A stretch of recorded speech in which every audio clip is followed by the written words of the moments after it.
আজ থেকে হাজার হাজার বছর পূর্বে একটা লোক ছিল, যার নাম ছিল জোরাইজ। ইসল্লিফি সওমাতেহি, সে তার গির্জা ঘরে ইবাদত করছিল। ফাজাথু মহু, তখন তার মা চলে আসলো। ফাদাথু, তার মা তাকে ডাকলো, জোরাইজ জোরাইজ। তার মা তাকে ডাকলো, তখন সে মনে মনে বলতে লাগলো, উজিবা উসাল্লি, এখন আমি আমার মায়ের ডাকে সাড়া দিব না সলাত আদায় করব।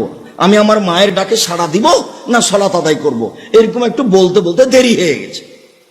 তখন তার মা বলছে, আল্লাহুম্মা লা তুমি তুরিয়া ওয়াজুহাল মুমেশা, আল্লাহ তুমি আমার এই ছেলের মরণ দিও না পতিতালয়ের মহিলার মুখ দেখা পর্যন্ত। আল্লাহ এই ছেলে যেন না মরে কোন একটা বদ মহিলার সাথে দুর্ঘটনা না হয়ে। মা বলে চলে গেলেন। একটুতে মার মন খারাপ। যেতে না যেতেই ফাতার রাজাতুল্লাহ ইমরা, একজন মহিলা এসে তাকে বলছে যে আপনি আমার সাথে জেনা করেন। ফাআবা, তিনি তখন মুখটা ঘুরিয়ে বলছেন, ছি ছি ছি ছি ছি ছি, তুমি বলো কি? তুমি আমার সাথে জেনার কথা বলো মানে? ফা তাতি রাইয়া, তখন মহিলা এক রাখালের কাছে আসলো।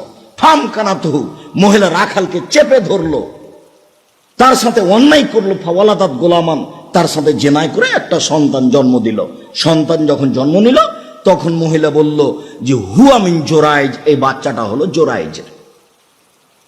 ফাতাহু, জনগণ গির্জা ঘরের পাশে আসলো। ফাক্কাসারুহ, তার গির্জা ঘরকে ভেঙে একবারে ধুলা ধুলা খান খান করে দিল। ওয়ানজালুহ, তারা তাকে গির্জা ঘর থেকে টেনে হেঁচড়ে রাস্তায় নামিয়ে দিল। ওয়াসাব্বুহ, তারা তাকে অকথ্য ভাষায় গালি দিতে লাগলো, যার যা মনে লাগে। হ্যাঁ বেটা, তুমি গির্জা ঘরে ইবাদত করো আর জেনা করো, যার সন্তান হলো এইটা। সবাই স্বাভাবিকভাবে মন খারাপ করবে, যা হওয়ার তাই হলো। ফাকামা, জোরাইজ দাঁড়ালেন। ফাতাওয়াদ্দা, ওযু করলেন। ওয়াসাল্লা রাকাতাইন, 2 রাকাত সালাত আদায় করলেন। ফা আতাল গোলামা, এবার দুধের বাচ্চার কাছে আসলেন। দুধের বাচ্চার কাছে এসে বলছেন, মানাবুকা, ও দুধের বাচ্চা, বলো তো তোমার বাপকে? তখন দুধের বাচ্চা বলছে, আবিয়া রাই, আমার বাপ হচ্ছে রাখাল।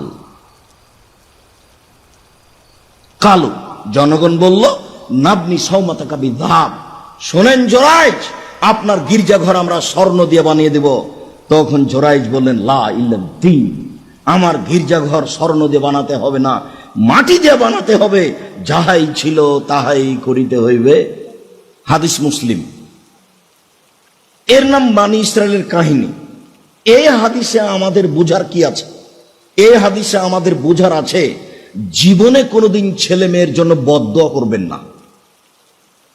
ছেলে মেয়ে যদি আপনাকে মারে, আপনাকে গালি দেয়, আপনার হাত পা ভেঙে দেয়, তবুও আপনি আল্লাহকে বলবেন না, আল্লাহ তুমি এই ছেলেকে ধ্বংস করো। ছেলেকে বলবেন না, তোকে ত্যায্যপুত্র করলাম, তোকে ত্যায্যপুত্র করলাম, তুই বাড়ি থেকে বের হয়ে যা, তোকে জমি দিব না, এই করবো না সেই করবো না, কিছু বলবেন না।